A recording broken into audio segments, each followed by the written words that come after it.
This show, this isn't it. This Raw Netflix deal has got such a disgusting corporate taste, and you could see it and feel it and smell it right from the broadcast. The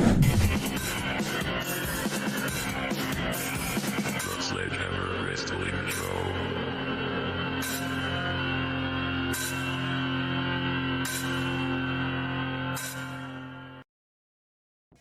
Hey yo, and what's up, gang? Thank you for checking out the Sledgehammer Wrestling Show right here on Sledgehammer TV. My name is Nick Nightmare, and in this episode, we are going to bring the hammer down on everything wrong with tonight's debut episode of Monday Night Raw on Netflix. And man, is there a lot to talk about.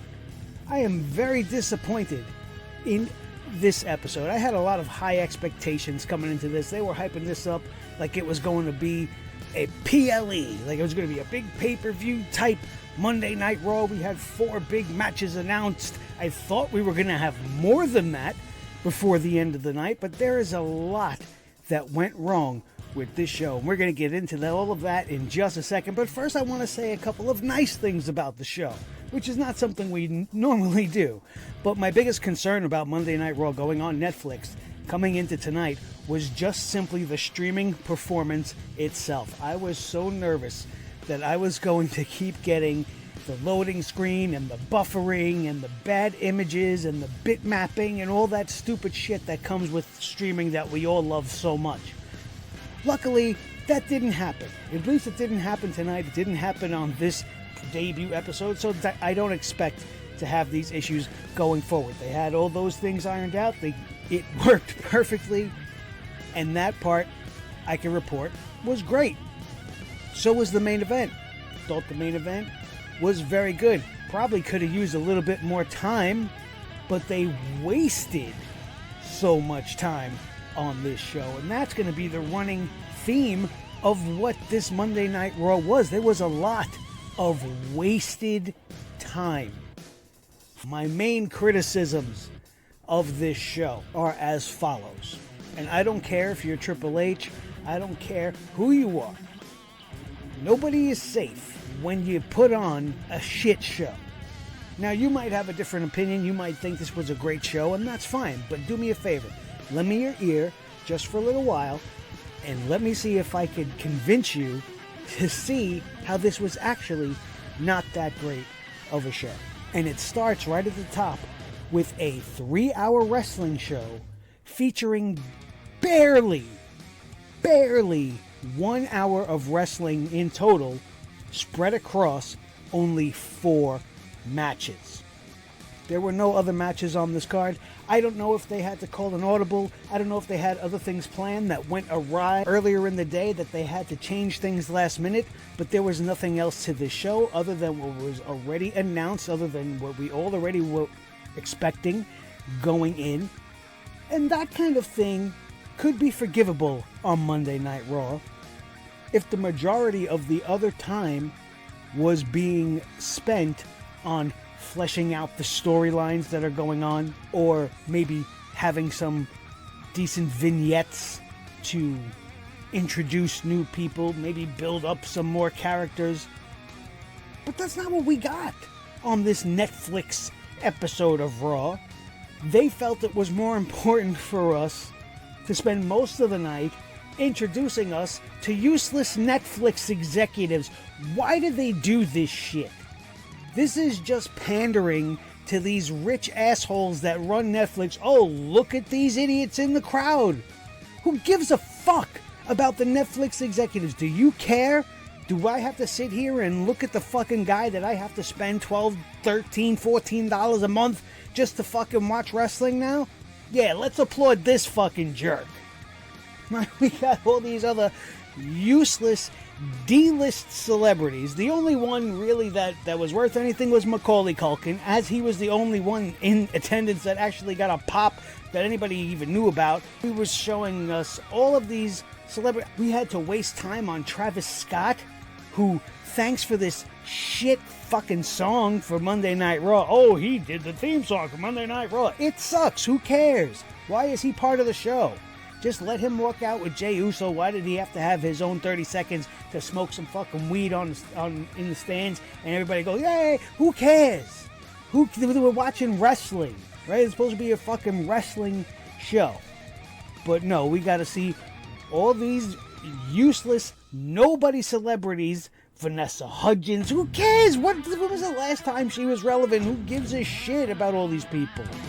We're here to see wrestlers. Oh, there were wrestlers also in the crowd. Random superstars. We had some legends like Michelle McCool. Just in the crowd. You know, nothing to do in the crowd. That's fine. You know, whatever. But what's not fine is when you have people that should be booked on this show sitting in the crowd, and that's all their contribution is to the show. People like the Intercontinental Champion Braun Breaker. Don't you think it would have been better off to showcase him on the show? Maybe give him a match, a fucking 30-second match, have him squash somebody, look at the awesome Intercontinental Champion on the first new debut Raw on Netflix. No, we don't want to show that. We want to just show him sitting in the crowd in his leather jacket. Hey, look, this is our champion. He'll be in a match at some point, sometime, somewhere. You should be excited for that. Oh, also, let's take a look at the Raw Tag Team Champions, the Viking Raiders. Oh, we don't have nothing for the Tag Team Champs to do, so let's have them sit next to LA Knight and Shinsuke Nakamura, who have no reason to be on Monday Night Raw. I get it. Look, you're trying to make it seem like, oh, look at all the superstars around. But you're actually shooting yourself in the foot with both of those things. Because the stars that you're showing should be booked on this fucking show, especially the champions. I shouldn't be seeing Netflix executives and dumbass celebrities who mean nothing anymore. Gabriel Iglesias, what? Who gives a shit? Who cares? He actually had 2 segments. You know who had 1 segment that lasted less than 30 seconds? The World Heavyweight Champion, Walter Gunther. Sorry, it's a bad habit. I can't break it. You only had 30 seconds for Gunther, but you showed Gabriel Iglesias twice. Both times for more than 2 minutes. One time he actually probably had more lines than you gave to Gunther to say. Unacceptable. Unforgivable. No time for the stuff that's important on Raw. Because that's what happened here. And this is what happens when you dedicate the first hour of your 3-hour show to a match that's going to settle a storyline that's happening on the other show. Shouldn't this have happened on a SmackDown? The entire history between these Bloodline feuds and all of these Usos beating each other up, it's a SmackDown thing. Didn't need to be here. Oh, but we gotta have the big stars. You have stars. The Raw stars. We didn't need Roman Reigns to be on this show.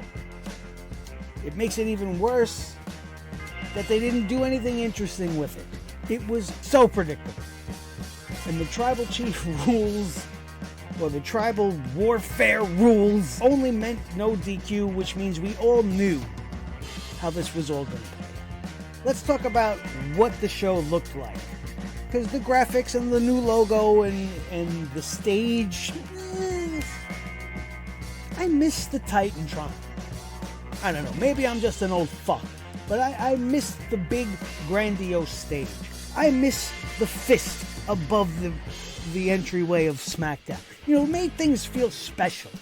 Made it look like something great. It wasn't just a fucking schmuck coming out of a hole in the wall like it used to be when I first started wrestling. Yeah, there's the digital screen and everything, but it's just not as impressive as having a Titantron. The logo is fine. It's sharp, it's crisp, it's clean, it's very nice. I like it very much. What I don't like is the black ring. Okay, now a black mat probably would be fine if you didn't have the black curtains around it. Like, you had to break it up somehow. And you don't break it up by having a million fucking sponsor logos on the mat. This is what I was afraid of. The minute I saw that stupid Prime bottle, I said, how long is it going to be before there's a friggin' logo in every corner? And then they one-upped it and had, like, just logos everywhere.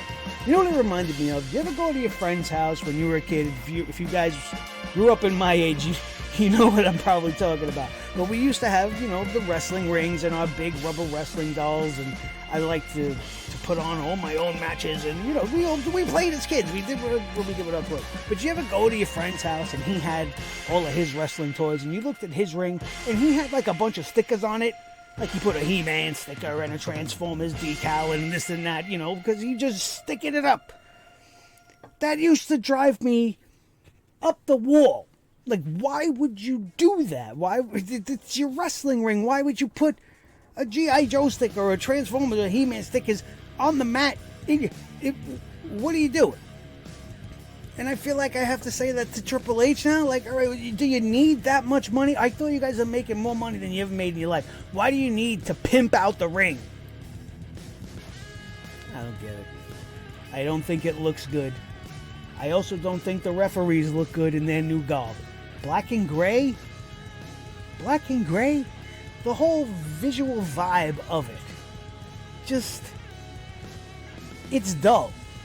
It seems dull, and that's probably because of the color palette. And now even the referees ain't popping. Refs used to wear white and black or the bright blue, something to stand out. The mat used to be blue. I could forgive another color. I thought they were going to go maybe with a red mat, since I noticed on SmackDown the mat seemed to be extra blue. I think they're going with that over there. How long before SmackDown's mat gets covered in stickers? Huh? That's the next question for another day. So Raw was not that good. It was not that good. The worst part about the whole beginning of the show was the involvement of The Rock, because it seemed unnecessary. The Rock came out and started the show doing what I complained about already. He was shilling to the Netflix executives. He was kissing everybody's ass. Oh, thank you this one. Thank you that one. Wasting time. Wasting airtime. Thanks, Rock. This was a waste of time. He even caught himself and was like, he said to the fans or something, oh, you guys don't want to hear this. You're waiting for the real Rock. And then he finally pulled the catchphrase out. And everybody, he seems like he's being babyface Rock right now, but I'm not really sure, because of what happens in the Tribal Warfare match, I'm not really sure how it's going to play out, but it almost seems to me like they're setting up Roman and Rock for WrestleMania. Because Roman wins this match, as we all already knew was going to happen. Roman and Solo put on a fairly good match. It was very even. It was back and forth.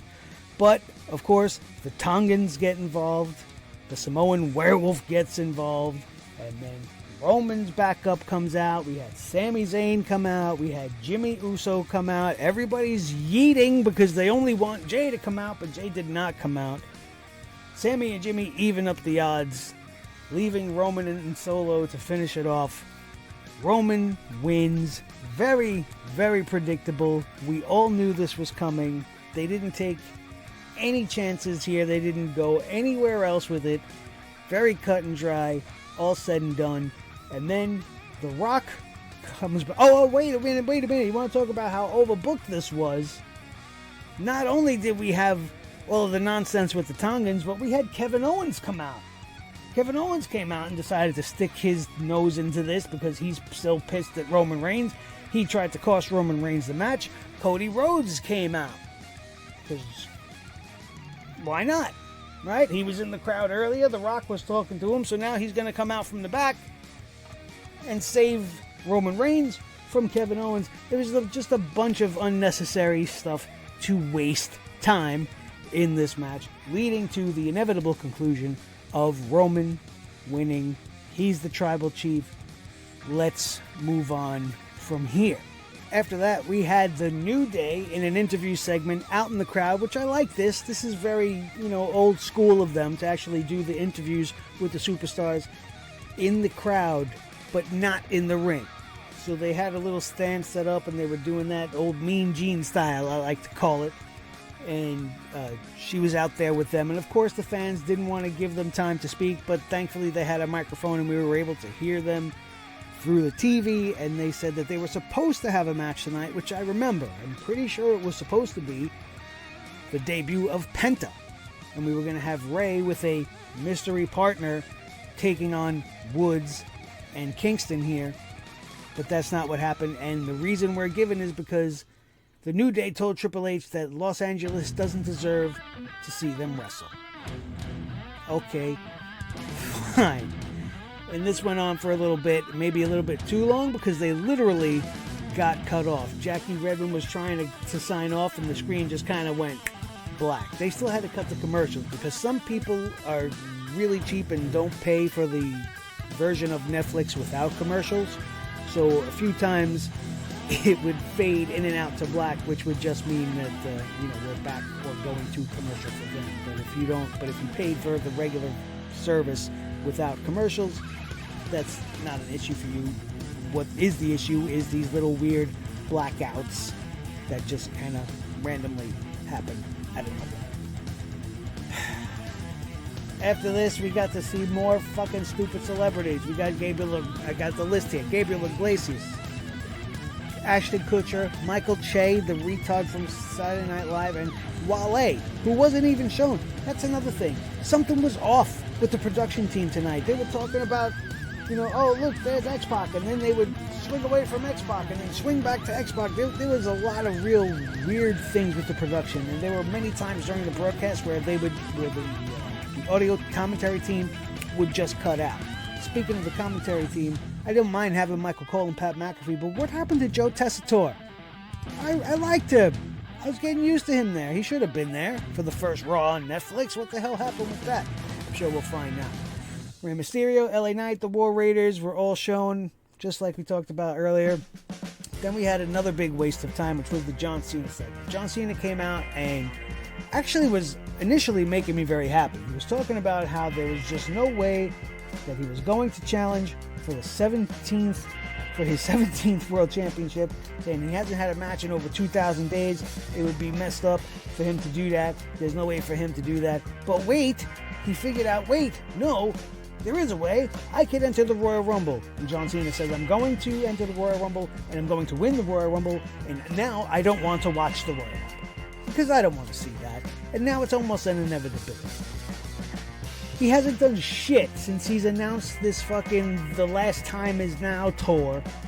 And now he comes out and announces the first thing he's going to do. You think he's going to lose?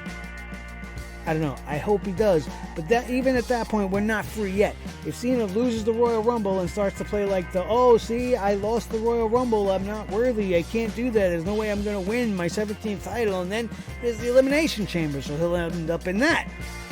Which I'm pretty sure he's being advertised for on posters and merch and media I've been seeing for it already. So I don't know. But in the end, this was really nothing. It was John Cena coming out to announce he's going to be in the Royal Rumble, and it took about 20 minutes to do it. Way too long. The Rock did it at the beginning of the show, so of course Cena's going to do it. He's going to take his time doing it. And it sounds impossible, but I'm not going to just be in the Royal Rumble. I'm going to win the Royal Rumble. Great. This was followed by some more waste of time. A Logan Paul promotional video. Oh yeah, this is what we're all excited about. And then he wants to be his arrogant self. He wants to say all the things that he knows we think. Oh, I know you hate me. I know I don't belong here. I didn't pay my dues. I didn't this. I didn't that. But I'm here and blah, blah, blah. Fuck him. I don't care.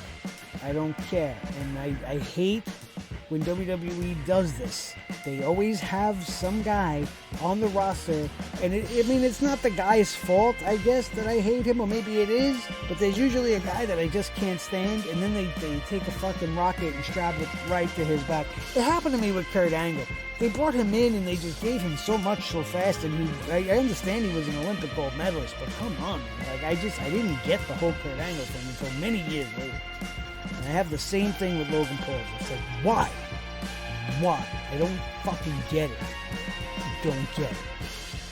Just like I don't get why I had to see Seth Green and O'Shea Jackson and Danielle Fishel. They showed Topanga. Great, Topanga is there. When was she last relevant? 5 years ago? Well, I don't know. Then they didn't even mention Corey's brother. Corey's brother Eric was sitting right next to her. They didn't even talk about him. Why not? Unforgivable. You're a Boy Meets World fan, anyway. Rhea Ripley defeats Liv Morgan to regain, not retain, regain the Women's World Championship. This is a feud that's gone on too long. This would have been way better if it would have happened about a month or two ago. Right? Rhea wins her title back. She gets her revenge on Liv. She got to hit Dominic with the Riptide when all was said and done. And that's it. Wrapped up in a pretty bow. And it could have been done months ago. But you dragged it out to the point where I didn't even care about this match. Everybody knew Rhea Ripley was going to win this match. Very predictable. What was unpredictable here, and they tried to do something cool here by bringing back The Undertaker. Rhea Ripley's leaving with her World Championship on her shoulder, and all of a sudden The Undertaker's gong goes off. They start playing the American Badass theme. He comes out on his motorcycle, circles the ring. I thought he was going to come out and last ride Dominic or do something cool. You know what he did? He did nothing. He didn't do nothing. He drove around the ring. He drove up, stood next to Rhea. He told her, I guess, do the fist thing because she didn't know what to do. She even said, oh, this I didn't expect this. She said it right into the camera. So Taker's like, oh, do this. And so she does the fist. And then he tells her, look at the camera. And they do like a back look at the camera like, oh, we're looking at you. And then The Undertaker just rides off. And I'm like, why didn't she get on the bike? Right? Why didn't she get on the back of the bike? The Undertaker just came out seemingly to do nothing more than to congratulate you. You got the whole cool goth look. He comes out in the badass look. He's not the dead man. Jump on the back of his bike. Have him drive off with you holding the championship. Something. No, but The Undertaker drives away and then Rhea Ripley walks to the back and that was that. So what was the point? I don't get it. Oh, The Undertaker was... That's what the point was. So that they could say, oh, The Undertaker was at Raw. Did you see it? Oh, what did he do? Oh, he did this. He came out on his motorcycle and he did this.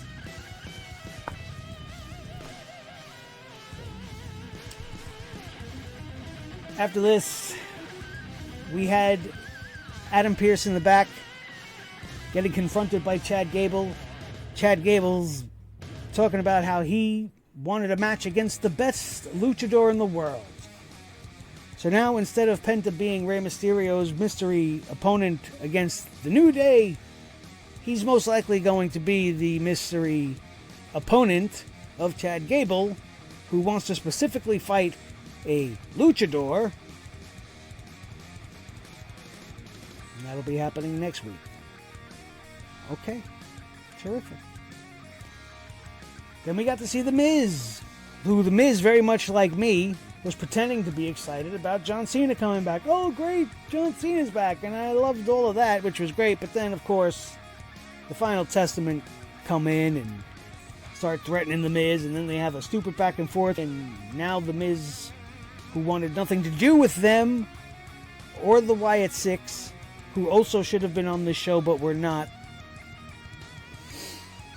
he's now tricked or talked himself into having to continue on with whatever this is that's happening, because I don't know what the fuck is going on with the Final Testament and the Wyatts. It's totally at a stall, and they gave all of its attention to The Miz, and the Wyatts have been gone. Like, what are we doing? What are we even talking about? This is retarded. Wish it would end. We got to see Stephanie McMahon. That was nice to see her. But again, more Netflix execs. Vanessa Hudgens, Michelle McCool, Lyra Valkyria, Io Sky, and Dakota Kai. Why isn't the Intercontinental Championship Finals for the women on this show? You want big moments, you want big things, you want something. No, we're going to do it on the second fucking Raw on Netflix. God, I get so fucking... Ugh. So the third match of the evening,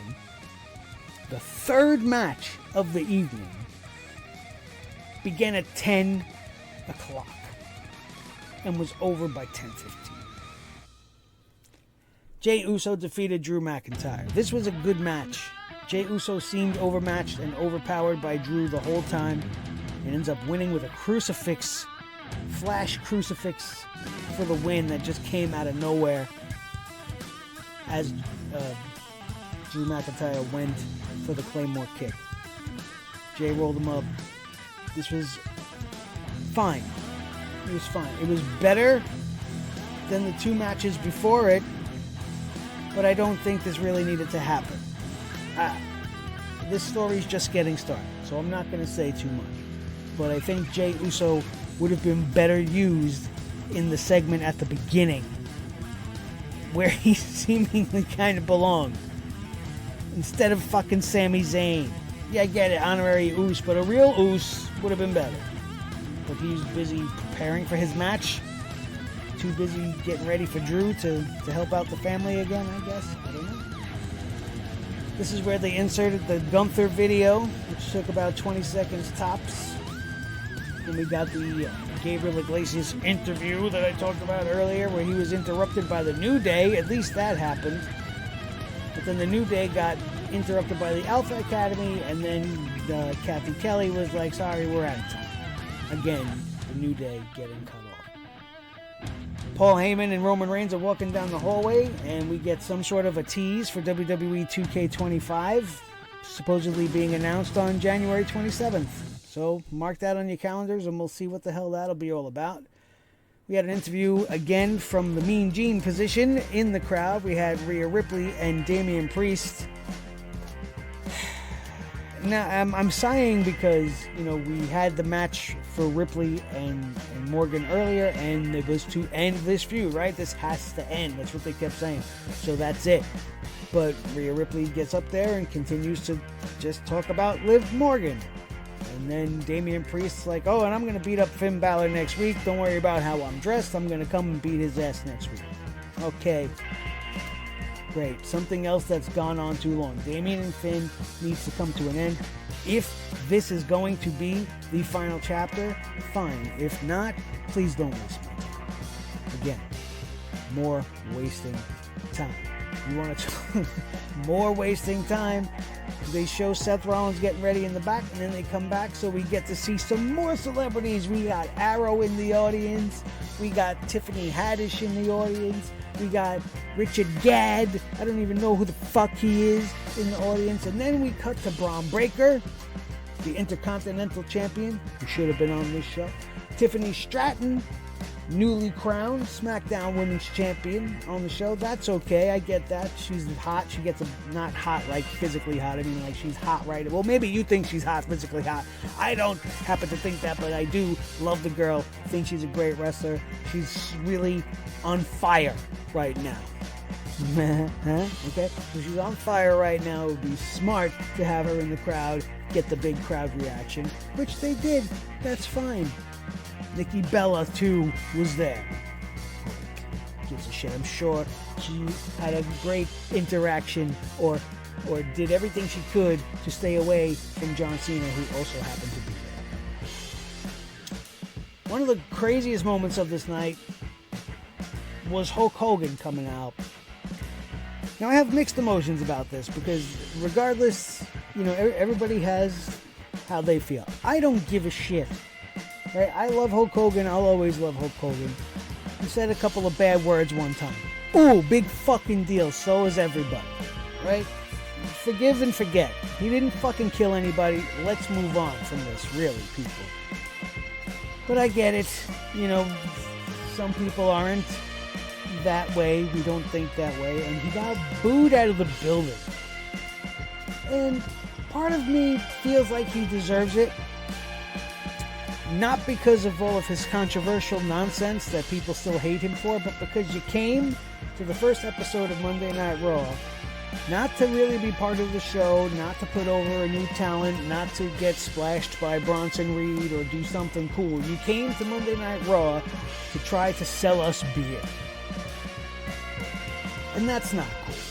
You come in here to hawk your shit, Hogan. That's fucked up. He didn't even do anything else throughout the rest of the show. He wasn't backstage. He wasn't talking to the talent, probably because none of the talent wants to talk to him because, you know, it's just is what it is. I don't get why it's still a thing, but whatever. It was just fucking really crazy. They booed him to bits. He tried everything he could. He tried to talk good to the fans. He tried putting over Netflix. He tried talking about his beer. He tried talking about anything he could, and they just booed him down. And it was crazy to see. It's a very strange world. Me from 10 years ago would have never imagined Hulk Hogan getting booed out of the building live on a Monday Night Raw, and not have it be some kind of weird wrestling thing. They announced what was going to happen next week on Raw. So far, we have Dakota Kai versus Lyra Valkyria for the Women's IC title, the finals of the tournament. Sheamus versus Ludwig Kaiser, Damian Priest versus Finn Balor in a street fight, and Chad Gable versus a mystery opponent. Again, I don't see any Braun Breaker. I don't see Gunther. I don't see the Raw Tag Team Champions on this itinerary for next week. I don't get it. But there will be more time, and on a 3-hour show with no commercials, and this isn't the first episode where you need to show us a million fucking celebrities. There better be more wrestling, and there better be some fucking development, because you were doing so good with the 2-hour format that I was actually walking away wanting more. But after this episode, I feel like I did about a year ago when I gave up on wrestling. Like, this was not the same. Just didn't have the same vibe. Felt very corporate. Felt very pushed and forceful with all this fucking, oh, look at this, look at that, look at this, look at that. I want to see wrestling. Don't show me all this other shit. The main event, CM Punk defeating Seth Rollins. It's a decent match. Ran about 15 minutes or so. Probably could have used about another good 10 minutes. They kind of rushed through some of their stuff. You could see they were trying to get this in there because they were only left with about 15 minutes to spare. The match didn't start till about till about 11:15. They were not given much time at all, but they did do a great job. This was a great match. Probably the biggest highlight was the dueling, stealing of each other's finishing moves. Multiple times, Seth Rollins hit the GTS on CM Punk. CM Punk also hit the stomp on Seth Rollins. All of these attempts would end up in failures, as they should, because you shouldn't ever really win with somebody else's move as a wrestling thing. But this was intense. It was hard-hitting. They told a great story. I felt at times like maybe Seth was a little off. I don't know if it was him actually being really emotional or if something maybe was wrong in the layout of the match, because on a couple of occasions he seemed to be talking to the ref for an extended amount of time, giving Punk way too much time in the corner to recover. If this was just a strategic thing for the storytelling of the match, saying that, you know, Seth wasn't in his right mind because he's too desperate and he's too emotional and whatever, then I get it. But didn't really seem like that. Didn't come off like that. Came off like maybe something was going down and maybe they were trying to communicate how much time is left, and Seth was like, don't fucking tell me how much time is left because we got stuff to do and you're gonna let it go. I don't know, it seemed like there was something else happening. If that was the intent, great job. If not, I would love to know more about what the hell some of that drama was about between him and the ref on those couple of occasions. But other than that, CM Punk walks away with the win here. The show goes off the air with nothing happening after the sign-on comes, after the credits roll. You know, no big end angle, no big surprise returns. Your big biggest moments of the night were the return of The Rock. Not for me. I'm saying, like, they're looking at what they wrote tonight, and they're like, all right, we got The Rock coming back. We got The Undertaker here. We got Hulk Hogan there. We got a women's title match here. We got CM Punk and Seth there. That's the show. That's the show. And don't forget, the Bloodline War will take up the whole first hour of this show. That's it. I mean, I could continue to go on, but we're already almost 40 minutes, and I wasn't trying to be here for almost an hour, but this is what fucking happens when Raw goes to 3 hours, and it pisses me off. It really feels like an old school review. I was having trouble finding things to complain about because they were doing so good for so long, but this show, this isn't it.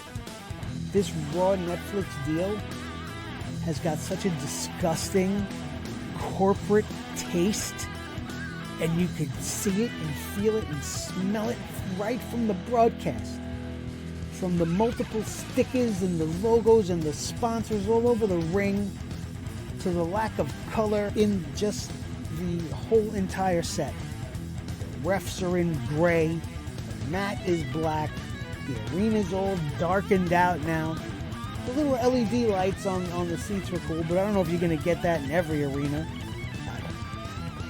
That was the first episode of Monday Night Raw on Netflix. Let me know what you think down in the comments below. If you stuck around this long, I would ask you to please hit that subscribe button, and don't forget to hit the like while you're down there. Obviously, if you hung out with me for almost 40 minutes, you enjoyed the show, so why don't you become a member of the Sledgehammer Army by doing just that. You could also watch one of these other videos that are going to pop up around here to continue your support of the channel.